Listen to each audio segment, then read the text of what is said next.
Yo la team, j'espère que vous allez bien, que vous passez une excellente soirée. Vous avez été nombreux à le demander dans les commentaires, mais également sur Instagram. D'ailleurs, mon lien Instagram est juste en dessous dans la description.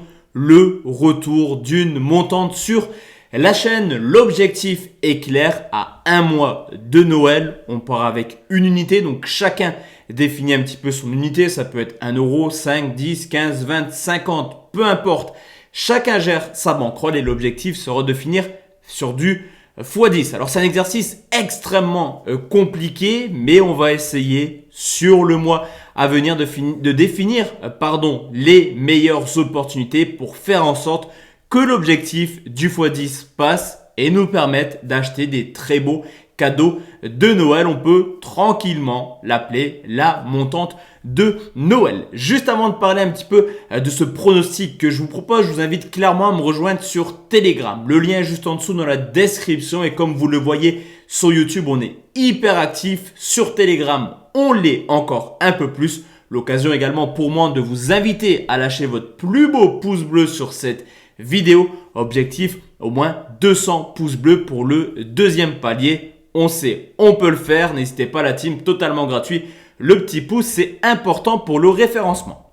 Sur cette rencontre, la team, pour le premier palier de montante, il va falloir être extrêmement réactif car je pense que la cote est beaucoup trop haute et qu'elle va baisser forcément au fur et à mesure de ce samedi. On va parler du Paris Saint-Germain qui reçoit le FC Nantes, le leader de Ligue 1 qui reçoit le 10e. Alors à quelques jours de jouer Manchester City, on peut se demander déjà est-ce que le Paris Saint-Germain sera concentré à 100%. La réponse est oui. Pourquoi? Car avant tous les matchs de Ligue des Champions cette année, Paris a toujours mis quasiment l'équipe type. Donc demain, je pense à coup sûr, Messi, Di Maria, Mbappé seront titulaires. D'ailleurs, les trois joueurs sont plutôt en forme. Di Maria a marqué avec l'Argentine un superbe but qui a permis aux Argentins de se qualifier en Coupe du Monde.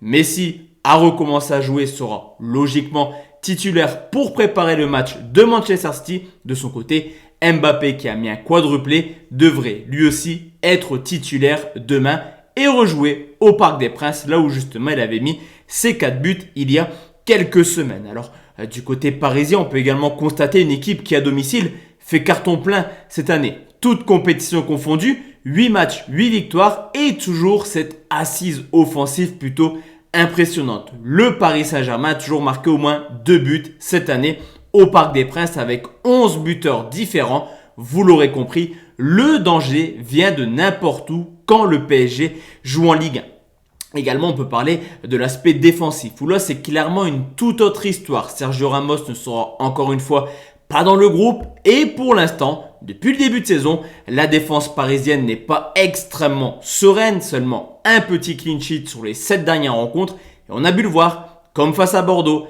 de la déconcentration qui oblige les Parisiens à encaisser au moins toujours un but depuis maintenant quelques semaines. Alors on a parlé du PSG, mais on parlé également du FC Nantes qui est l'adversaire des Parisiens qui cette année jouent un football plutôt offensif. Ils sont extrêmement séduisants avec un 4-2-3-1 plutôt vers l'avant et on peut également constater des joueurs en forme. Je pense à Ludovic Blas qui a déjà marqué 6 buts cette année. Koulibaly, l'attaquant qui a enfin marqué le week-end dernier contre Strasbourg, mais surtout deux pistons que sont Kolo Muani sur le côté droit et Moses Simon sur le côté gauche qui peuvent à tout moment faire la différence grâce à leur rapidité et surtout leur aspect technique. De son côté, les Nantais, je vous l'ai dit, jouent un football plutôt offensif, mais cette année, seulement 2 clean sheets contre Metz et 3, 2 équipes en bas de classement.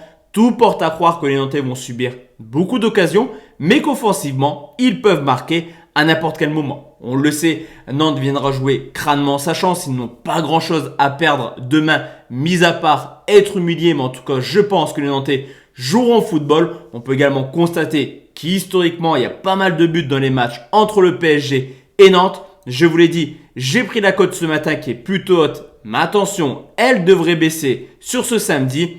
Le score, j'en sais rien. En tout cas, je pense que Paris s'imposera tranquillement. Mais le premier palier de montante sera un plus de 2,5 buts côté 1,43. Donc voici la team, le premier palier de montante. L'objectif, comme je vous l'ai dit, faire du x10. Ça passera obligatoirement par au moins 3 buts demain entre Paris et Nantes. Et si le pronostic passe et que les matchs de dimanche sont plutôt plaisants, il y aura déjà un deuxième palier de montant. Sinon, on attendra tranquillement la Ligue des Champions. Excellente soirée à tous et à toute la team. On se retrouve demain à 20h pour une nouvelle vidéo. Ciao, ciao.